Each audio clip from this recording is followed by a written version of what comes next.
यहाँ पे ज़रा इस बात पे भी रोशनी डालिएगा कि अक्सर लोग ये एतराज़ भी बहुत बड़ा करते हैं कि कुरान करीम के अंदर, जो कि अल्लाह ताला की लिटरली ऑडियो रिकॉर्डिंग है, उसके अंदर अल्लाह ताला बड़ा ये असलूब अपनाते हैं कि वो एक तो अपनी जहन्नम का खौफ भी दिलाते हैं, सज़ाओं का खौफ भी दिलाते हैं। लोगों को ज़रा ये बात बड़ी मायूब लगती है एक ऐसी हस्ती की तरफ से जो कि यानी कि अल्लाह ताला है, खुदा है वो, सब चीज़ों को बनाने वाला, गॉड। तो वो कहते हैं कि यार ये बड़ी अजीब सी थोड़ी बात लगती है कि वो धमका रहे हैं, जैसे धमकी दे रहे हैं और खौफ दिला रहे हैं। और दूसरी चीज़ ये कि वो रिवॉर्ड का लालच भी देते हैं, यानी अच्छे काम करने के ऊपर वो जन्नत का लालच, रिवॉर्ड का लालच।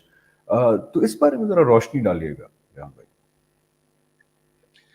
देखिए जी, आपकी बात बिल्कुल सही है। हमारे यहाँ हमारी जो एथिक्स है उसके अंदर ये चीज़ बुरी समझी जाती है कि लालच इंसान को दिया जाए या डरा धमका के कोई काम कराया जाए, ये कोई अच्छी चीज़ हमारे यहाँ नहीं समझी जाती।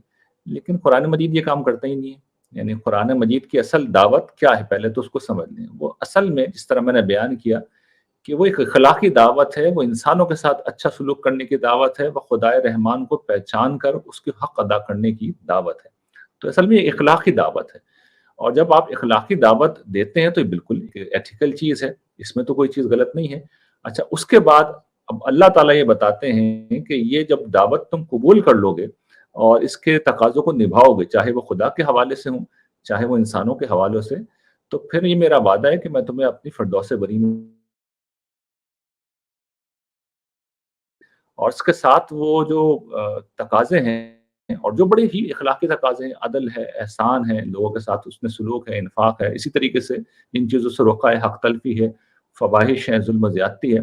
कोई शख़्स अगर इन चीज़ों को वायलेट करता है, तो फिर वो बताते हैं कि आगे एक दुनिया आ रही है जहाँ पर ऐसे लोगों को बहरहाल उनके बुराइयों की सज़ा मिलेगी। तो ये जज़ा और सज़ा का वो एक ज़ाब्ता है जो सामने रख देते हैं। और आप मुझे बताइए इसमें क्या चीज़ गैर अख़लाक़ी है? ये तो खुद हमने भी कायम कर रखा है इस दुनिया के अंदर। अगर ये सज़ा और जज़ा का तसव्वुर ना हो तो अदालतें फिर हम क्यों कायम करें? क्यों हम अपने लोगों को निशान हैदर जिस तरह हम देते हैं, लोगों की खिदमत का हम बदला देते हैं, मुख्तलिफ़ किस्म के अवार्ड हैं जो हमारे यहाँ दिए जाते हैं। तो ये सारी चीज़ें इसी उसूल के ऊपर कायम है, इनमें से कोई चीज़ भी गैर अख़लाक़ी नहीं है। हाँ, होता ये है कि जब अल्लाह ताला ये बताते हैं, ये इंज़ार और बशारत करते हैं, तो इंसान के अंदर फिर जो जज़्बात पैदा होते हैं, वो खौफ़ और तमा के जज़्बात हैं। वो हमारे अंदर पैदा होते हैं, बड़े फ़ितरी जज़्बात हैं, बड़े नेचुरल हैं, वो होने चाहिए। लेकिन तरतीब अगर दुरुस्त सामने रहे कि असल मुतालबा एक इख़लाक़ी मुतालबा है, उसके ऊपर सज़ा और जज़ा का तसव्वुर एक इख़लाक़ी तसव्वुर है। इन सब चीज़ों को सुनने के बाद इंसान के अंदर ये फ़ीलिंग होती है कि खौफ़ पैदा होता है और तमा पैदा होता है। तो कुरान मजीद इनको इसी लिहाज से बयान करता है। यानी वो ये नहीं कह रहा कि भई लालच दे रहा है, ये डरा धमका रहा है। वो तो ये बता रहा है कि ये इख़लाक़ी दावत को कबूल करोगे, तो उसके फिर कुछ नताइज होंगे, इसे रद्द करोगे तो उसके कुछ नताइज होंगे।